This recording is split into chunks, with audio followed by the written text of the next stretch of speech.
म्हटले। व्यापारी उद्योजकांचा वीज दरवाढीला अधिक विरोध असताना महावितरण कंपनीला पुन्हा नव्यानं वीज दरवाढीचा प्रस्ताव शासनात सादर केला। रक्त उद्योग व्यापारी संघटनांनी जिल्हाधिकारी कार्यालयासमोर वीज बिलांची होळी केली।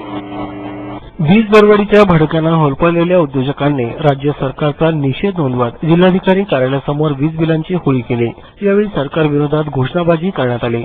या आंदोलनात निमा, आयमा, नाईस, Laghu Udyog Bharati, Maharashtra chambers of commerce आणि लिवेकचे पदाधिकारी उद्योजक सहभागी झाले होते। जिल्हाधिकारी कार्यालयाबाहेर उद्योजक संघटनांनी आंदोलन करत वीज बिलांची होळी केली। यावेळी उपजिल्हाधिकारी निलेश जाधव यांना निवेदन देण्यात आले। अनेक वर्षांपासून वीज कंपन्या राज्य वीज नियामक आयोगाकडून मनमानी पद्धतीने सरकारची दिशाभूल करत आहेत। त्यामुळे वीज दरांना उच्चांक गाठला असून यामुळे उद्योग बाहेर चालले आहेत। महावितरण कंपनीने 4717 कोटी रुपये दरवाढीचा मागणीचा प्रस्ताव दाखल केल्याचे जाहीर केले। प्रत्यक्षात हा प्रस्ताव 10,625 कोटी रुपये दरवाढ मागणीचा आहे। नोव्हेंबर 2014 मधील दरांच्या तुलनेत वीज ग्राहकांवर सरासरी 35% इतका प्रचंड दरवाढीचा बोजा लादला जात आहे। एकूणच राज्य सरकार आयोग वीज ग्राहकांची फसवणूक करीत असल्याचा आरोप यावेळी करण्यात आला। या आंदोलनाला आमदार देवयानी फरांदे यांनी भेट देऊन उद्योजकांच्या प्रश्नांसाठी आपण मुख्यमंत्र्यांशी चर्चा करू असे आश्वासन दिले। आंदोलनात निमाचे अध्यक्ष रवी वर्मा, निमाचे सरचिटणीस मंगेश पाटणकर, आयमाचे अध्यक्ष विवेक पाटील, महाराष्ट्र चेंबर्स ऑफ कॉमर्सचे उपाध्यक्ष संतोष मंडलेचा, वीज ग्राहक समितीचे अॅडव्होकेट सिद्धार्थ वर्मा, निमा पवार कमिटीचे अध्यक्ष सुधाकर देशमुख, निमाचे माजी अध्यक्ष मनीष कोठारी, व्हीनस वाणी, आशिष नहार आदींसह उद्योजक उपस्थित होते।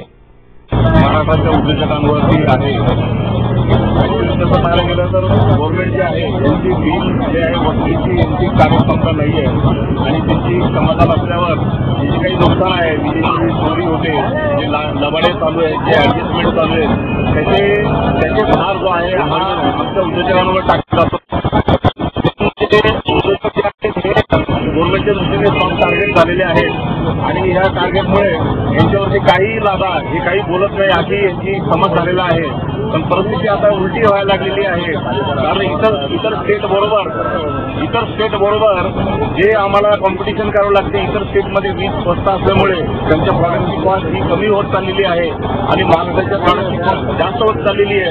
लेकिन महाराष्ट्र हे जे स्लोगन आहे हे नुसतं वाचण्यापुरतं ऐकण्यापुरतं बरं वाटतं, पण प्रॅक्टिकली इथे कुठलीही गोष्ट आम्हाला आमच्यासाठी सोयीची नाही आहे। त्यामुळे मला असं वाटतं की आता महाराष्ट्रामधून, नाशिकमधून काय महाराष्ट्रामधून सुद्धा उद्योजक हे बाहेर जाण्याच्या तयारीत आहे। तर गव्हर्नमेंटनी लवकरात लवकर याच्यावरती काहीतरी उपाययोजना केली पाहिजे अशी आमची विनंती आहे।